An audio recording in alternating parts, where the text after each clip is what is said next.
أعوذ بالله من الشيطان الرجيم بسم الله الرحمن الرحيم سورة یونس آیت نمبر 16۔ قل لو شاء الله ما تلوته عليكم ولا أدراكم به فقد لبثت فيكم عمرا من قبله أفلا تعقلون۔ ترجمہ، کہہ دو کہ اگر اللہ چاہتا تو میں اس قرآن کو تمہارے سامنے نہ پڑھتا اور نہ اللہ تمہیں اس سے واقف کراتا۔ آخر اس سے پہلے بھی تو میں ایک عمر تمہارے درمیان بسر کر چکا ہوں، کیا پھر بھی تم عقل سے کام نہیں لیتے؟ تفسیر۔ یعنی یہ قرآن میرا بنایا ہوا نہیں ہے بلکہ اللہ تعالیٰ کا بھیجا ہوا ہے۔ اگر وہ نہ چاہتا تو نہ میں تمہارے سامنے پڑھ سکتا تھا نہ تمہیں اس کا علم ہو سکتا تھا۔ یہ تو اللہ تعالیٰ نے مجھ پر نازل فرما کر مجھے حکم دیا کہ تمہیں سناؤں، اس لیے سنا رہا ہوں، لہٰذا اس میں کسی قسم کی تبدیلی کا سوال ہی پیدا نہیں ہوتا۔ یعنی تمہارا یہ مطالبہ کہ میں اس قرآن کو بدل دوں دراصل میری نبوت کا انکار اور مجھ پر معاذ اللہ جھوٹ کا الزام ہے، حالانکہ میں نے عمر کا بڑا حصہ تمہارے درمیان گزارا ہے اور میری ساری زندگی ایک کھلی کتاب کی طرح تمہارے سامنے رہی ہے۔ قرآن کریم کے نازل ہونے سے پہلے تم سب مجھے سچا اور امانت دار کہتے رہے ہو، اور 40 سال کے طویل عرصے میں کبھی کسی ایک شخص نے بھی مجھ پر جھوٹ کا الزام نہیں لگایا۔ اب نبوت جیسے معاملے میں مجھ پر یہ الزام لگانا بے عقلی نہیں تو اور کیا ہے؟ آیت نمبر 17۔ فمن أظلم ممن افترى على الله كذبا أو كذب بآياته إنه لا يفلح المجرمون۔ ترجمہ، پھر اس شخص سے بڑا ظالم کون ہوگا جو اللہ پر جھوٹ بہتان باندھے یا اس کی آیتوں کو جھٹلائے؟ یقین رکھو کہ مجرم لوگ فلاح نہیں پاتے۔ تفسیر۔ یا اللہ کی واقعی آیات کو جھوٹا قرار دے، یعنی اگر یہ آیات خدا کی نہیں ہیں اور میں انہیں خود تصنیف کر کے آیات الہی کی حیثیت سے پیش کر رہا ہوں تو مجھ سے بڑا ظالم کوئی نہیں، اور اگر یہ واقعی اللہ کی آیات ہیں اور تم ان کو جھٹلا رہے ہو تو پھر تم سے بڑا بھی کوئی ظالم نہیں۔ یقیناً مجرم کبھی فلاح نہیں پا سکتے۔ بعض نادان لوگ فلاح کو طویل عمر یا دنیاوی خوشحالی یا دنیاوی فروغ کے معنی میں لے لیتے ہیں، اور پھر اس آیت سے یہ نتیجہ نکالنا چاہتے ہیں کہ جو شخص نبوت کا دعویٰ کر کے جیتا رہے یا دنیا میں پھلے پھولے یا اس کی دعوت کو فروغ نصیب ہو اسے نبی برحق مان لینا چاہیے کیونکہ اس نے فلاح پائی۔ اگر وہ نبی برحق نہ ہوتا تو جھوٹا دعویٰ کرتے ہی مار ڈالا جاتا یا بھوکوں مار دیا جاتا اور دنیا میں اس کی بات چلنے ہی نہ پاتی۔ لیکن یہ احمقانہ استدلال صرف وہی شخص کر سکتا ہے جو نہ تو قرآنی اصطلاح فلاح کا مفہوم جانتا ہو نہ اس قانون امحال سے واقف ہو جو قرآن کے بیان کے مطابق اللہ تعالیٰ نے مجرموں کے لیے مقرر فرمایا ہے، اور نہ یہی سمجھتا ہو کہ اس سلسلہ بیان میں یہ فقرہ کس معنی میں آیا ہے۔ اول تو یہ بات کہ مجرم فلاح نہیں پا سکتے اس سیاق میں اس حیثیت سے فرمائی ہی نہیں گئی ہے کہ یہ کسی کے دعوی نبوت کو پرکھنے کا معیار ہے جس سے عام لوگ جانچ کر خود فیصلہ کر لیں کہ جو مدعی نبوت فلاح پا رہا ہو اس کے دعوے کو مانیں اور جو فلاح نہ پا رہا ہو اس کا انکار کر دیں، بلکہ یہاں تو یہ بات اس معنی میں کہی گئی ہے کہ میں یقین کے ساتھ جانتا ہوں کہ مجرموں کو فلاح نصیب نہیں ہو سکتی، اس لیے میں خود تو یہ جرم نہیں کر سکتا کہ نبوت کا جھوٹا دعویٰ کروں، البتہ تمہارے متعلق مجھے یقین ہے کہ تم سچے نبی کو جھٹلانے کا جرم کر رہے ہو، اس لیے تمہیں فلاح نصیب نہیں ہوگی۔ آیت نمبر 18۔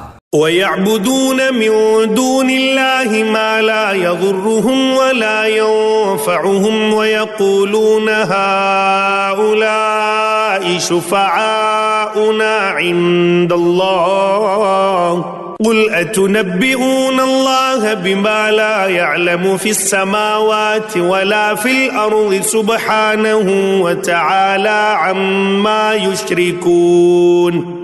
ترجمہ، اور یہ لوگ اللہ کو چھوڑ کر ان من گھڑت خداؤں کی عبادت کرتے ہیں جو نہ ان کو کوئی نقصان پہنچا سکتے ہیں نہ ان کو کوئی فائدہ دے سکتے ہیں، اور کہتے ہیں کہ یہ اللہ کے پاس ہماری سفارش کرنے والے ہیں۔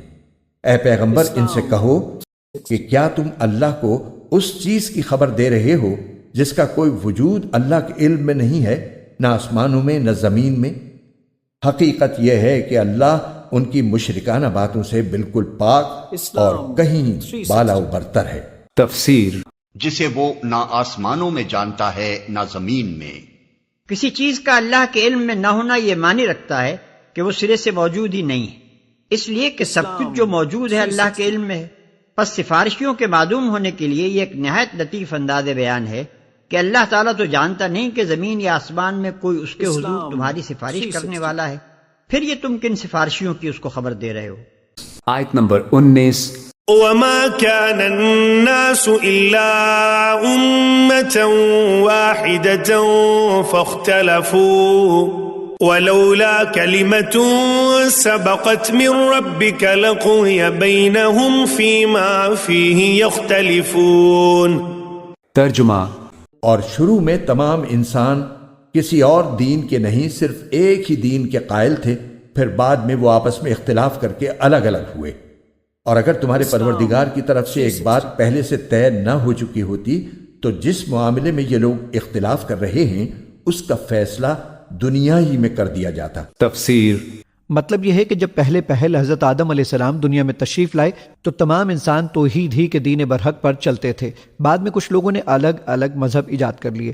اللہ تعالیٰ یہیں دنیا میں ان کے اختلافات کا فیصلہ کر سکتا تھا، لیکن چونکہ اللہ تعالیٰ نے کائنات کی تخلیق سے پہلے ہی یہ طے فرمایا ہوا تھا کہ دنیا انسانوں کے امتحان کے لیے پیدا کی جائے گی، اور ہر شخص کو یہ موقع دیا جائے گا کہ اللہ تعالیٰ کی طرف سے پیغمبر بھیجے جائیں گے جو لوگوں کو دنیا میں آنے کا مقصد بتائیں اور دین برحق کو واضح دلائل سے بیان کر دیں، پھر وہ اپنی آزاد مرضی سے جو راستہ چاہیں اختیار کریں، اور آخرت میں فیصلہ کیا جائے گا کہ کس کا راستہ صحیح اور انعام کے قابل تھا اور کس کا غلط اور قابل سزا۔ اس لیے اللہ تعالیٰ نے دنیا میں اس فیصلے کا مشاہدہ نہیں کروایا۔ آیت نمبر 20۔ وَيَقُولُونَ لَوْلَا أُنزِلَ عَلَيْهِ آيَةٌ مِّن رَّبِّهِ فَقُلْ إِنَّمَا الْغَيْبُ لِلَّهِ فَانتَظِرُوا إِنِّي مَعَكُم مِّنَ الْمُنتَظِرِينَ۔ ترجمہ۔ اور یہ لوگ کہتے ہیں کہ اس نبی پر اس کے رب کی طرف سے کوئی نشانی کیوں نازل نہیں کی گئی؟ تو اے پیغمبر تم جواب میں کہہ دو کہ غیب کی باتیں تو صرف اللہ کے اختیار میں ہیں، لہٰذا تم انتظار کرو، میں بھی تمہارے ساتھ انتظار کرتا ہوں۔ تفسیر۔ اس آیت میں نشانی سے مراد معجزہ ہے۔ یوں تو اللہ تعالیٰ نے حضرت صلی اللہ علیہ وسلم کو بہت سے معجزات عطا فرمائے تھے، اور آپ کے امی ہونے کے باوجود قرآن کریم کا آپ کی زبان مبارک پر جاری ہونا بذات خود بہت بڑا معجزہ تھا، لیکن کفار مکہ آپ سے نت نئے معجزات کا مطالبہ کرتے رہتے تھے، جن کا کچھ بیان سورہ بنی اسرائیل آیت نمبر 93 میں آیا ہے۔ ظاہر ہے کہ اللہ تعالیٰ کے پیغمبروں کا یہ کام نہیں ہوتا کہ وہ کافروں کے اس قسم کے ہر مطالبے کو پورا کریں اور ہر کس و ناقص کی فرمائش پر ہر روز نئے معجزات دکھایا کریں، بالخصوص جب یہ بات معلوم ہو کہ مطالبہ کرنے والے محض وقت گزاری اور بہانہ بازی کے لیے ایسی فرمائشیں کر رہے ہوں۔ اس لیے حضرت صلی اللہ علیہ وسلم کو ایسی فرمائشوں کا یہ مختصر جواب دینے کی ہدایت فرمائی گئی ہے کہ غیب کی ساری باتیں جن میں معجزات کا ظاہر کرنا بھی داخل ہے میرے قبضے اور اختیار میں نہیں، صرف اللہ تعالیٰ کے قبضے میں ہے۔ وہ تمہاری کون سی فرمائش پوری کرتا ہے اور کون سی پوری نہیں کرتا، اس کا تم بھی انتظار کرو، میں بھی انتظار کرتا ہوں۔ آیت نمبر 21۔ وَإِذَا أَذَقْنَا النَّاسَ رَحْمَةً مِّن بَعْدِ ضَرَّاءَ مَسَّتْهُمْ إِذَا لَهُم مَّكْرٌ فِي آيَاتِنَا قُلِ اللَّهُ أَسْرَعُ مَكْرًا إِنَّ رُسُلَنَا يَكْتُبُونَ مَا تَمْكُرُونَ۔ ترجمہ۔ اور انسانوں کا حال یہ ہے کہ جب ان کو پہنچنے والی کسی تکلیف کے بعد ہم ان کو رحمت کا مزہ چکھاتے ہیں تو ذرا سی دیر میں وہ ہماری نشانیوں کے بارے میں چال بازی شروع کر دیتے ہیں۔ کہہ دو کہ اللہ اس سے بھی جلدی کوئی چال چل سکتا ہے، یقیناً ہمارے فرشتے تمہاری ساری چال بازیوں کو لکھ رہے ہیں۔ تفسیر۔